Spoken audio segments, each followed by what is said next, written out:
दोस्तों, कल्पना कीजिए कि एक ही दिन में भारत सरकार ऐसा फैसला ले जिससे दुश्मन देशों की वायुसेना, ड्रोन और टैंक तीनों के सामने नई चुनौती खड़ी हो जाए। यही हुआ है। भारत के हालिया फैसले में भारत सरकार ने लगभग 52,000 करोड़ की रक्षा खरीद को मंजूरी दी है। यह सिर्फ एक हथियार खरीदने का फैसला नहीं है, बल्कि आने वाले युद्ध की तैयारी की दिशा में एक बड़ा कदम माना जा रहा है। दोस्तों, आज का युद्ध पहले जैसा नहीं रहा। अब लड़ाई सिर्फ सैनिकों या टैंकों से नहीं होती, हजारों किलोमीटर दूर से मिसाइलें दागी जाती है। सैकड़ों ड्रोन्स एक साथ हमला कर सकते हैं और कुछ ही मिनटों में युद्ध का रुख बदल सकता है। ऐसे समय में अगर किसी देश के पास मजबूत एयर डिफेंस, आधुनिक एंटी टैंक मिसाइलें और नई पीढ़ी की रक्षा तकनीक न हो तो उसकी सुरक्षा खतरे में पड़ सकती है। यही वजह है कि भारत लगातार अपनी सैन्य क्षमता को आधुनिक बना रहा है। हाल ही में सरकार ने जिन रक्षा परियोजनाओं को मंजूरी दी है, उनमें कई ऐसे सिस्टम शामिल है जो भारतीय सेना, वायुसेना और नौसेना तीनों की ताकत बढ़ाने वाले हैं। इनमें लंबी दूरी तक दुश्मन के विमानों और मिसाइलों को रोकने वाले एयर डिफेंस सिस्टम, कम ऊंचाई पर उड़ने वाले ड्रोन और हेलीकॉप्टर को मार गिराने वाली मिसाइलें, आधुनिक टैंक रोधी हथियार और नई पीढ़ी की रक्षा तकनीकें शामिल है। सबसे खास बात यह है कि इन परियोजनाओं में बड़ी संख्या में स्वदेशी रक्षा प्रणालियों को प्राथमिकता दी गई है। इसका मतलब है कि भारत न केवल अपनी सुरक्षा मजबूत कर रहा है, बल्कि रक्षा क्षेत्र में आत्मनिर्भर बनने की दिशा में भी आगे बढ़ रहा है। लेकिन सबसे बड़ा सवाल यह है कि आखिर 52,000 करोड़ की इस रक्षा खरीद में ऐसा क्या है जिसकी चर्चा पूरे देश में हो रही है? क्या यह हथियार वास्तव में चीन और पाकिस्तान जैसी चुनौतियों का सामना करने में भारत की ताकत बढ़ा देंगे? और इनमें ऐसा कौन सा सिस्टम शामिल है जो भविष्य के युद्धों की तस्वीर बदल सकता है? तो आइए अब एक एक करके इन सभी रक्षा प्रणालियों को समझते हैं। दोस्तों, सबसे पहले बात करते हैं एमआरसैम यानी medium range surface to air missile system की। आज के समय किसी भी देश की सुरक्षा केवल उसके लड़ाकू विमानों पर निर्भर नहीं करती। दुश्मन देश कभी भी मिसाइल, फाइटर जेट या हेलीकॉप्टर के जरिए हमला कर सकता है। ऐसे खतरों से बचाने का काम करता है एक मजबूत एयर डिफेंस सिस्टम।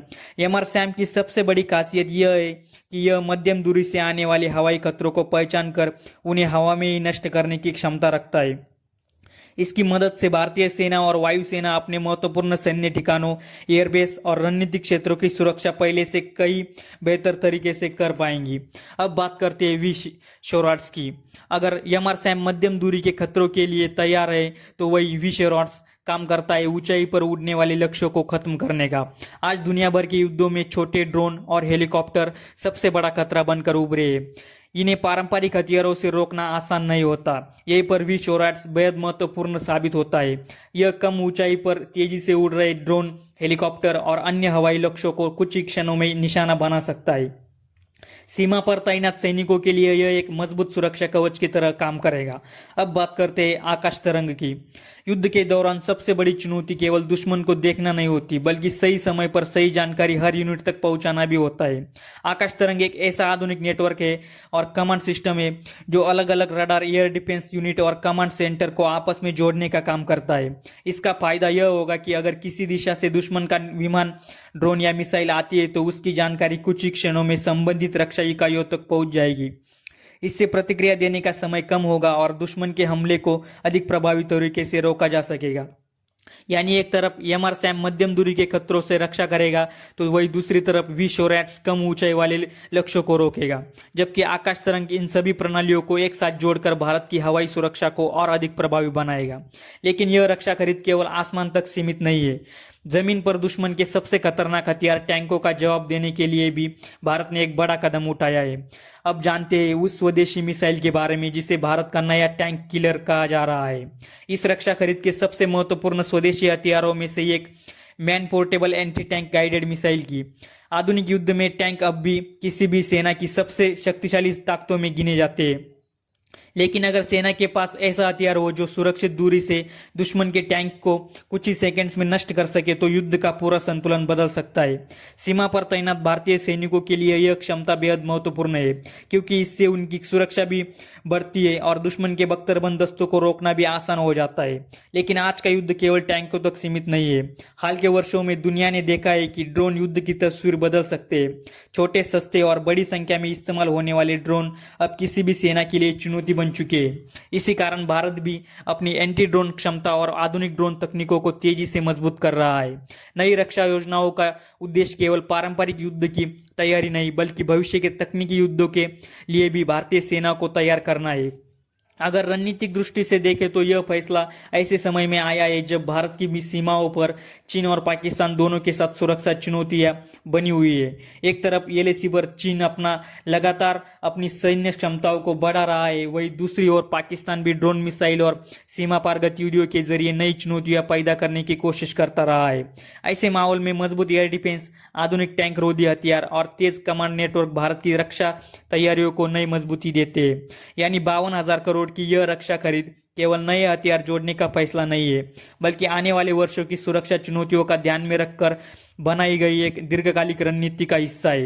लेकिन क्या सिर्फ हथियार खरीदने से भारत पूरी तरह सुरक्षित हो जाएगा? और आखिर इस पूरे फैसले का सबसे बड़ा संदेश क्या है? अगर पूरे फैसले को एक साथ देखा जाए तो साफ समझ आता है कि भारत अब केवल सैनिकों की संख्या बढ़ाने पर नहीं, बल्कि आधुनिक तकनीक से लैस सेना तैयार करने पर ध्यान दे रहा है। 52,000 करोड़ की इस रक्षा खरीद में शामिल एयर डिफेंस सिस्टम, टैंक रोधी मिसाइलें और उन्नत कमांड नेटवर्क यह दिखाते हैं कि भविष्य के युद्धों को ध्यान में रखकर सेना योजनाएं बनाई जा रही है। आज युद्ध का स्वरूप तेजी से बदल रहा है। ड्रोन, लंबी दूरी की मिसाइलें, इलेक्ट्रॉनिक युद्ध और नेटवर्क आधारित ऑपरेशन किसी भी संघर्ष का परिणाम तय कर सकते हैं। ऐसे में केवल हथियार खरीदना पर्याप्त नहीं होता, बल्कि उन्हें एक दूसरे के साथ प्रभावी ढंग से जोड़ना भी उतना ही आवश्यक होता है। यही कारण है कि भारत अपनी रक्षा व्यवस्था को अधिक तेज, अधिक सटीक और अधिक समन्वित बनाने की दिशा में लगातार काम कर रहा है।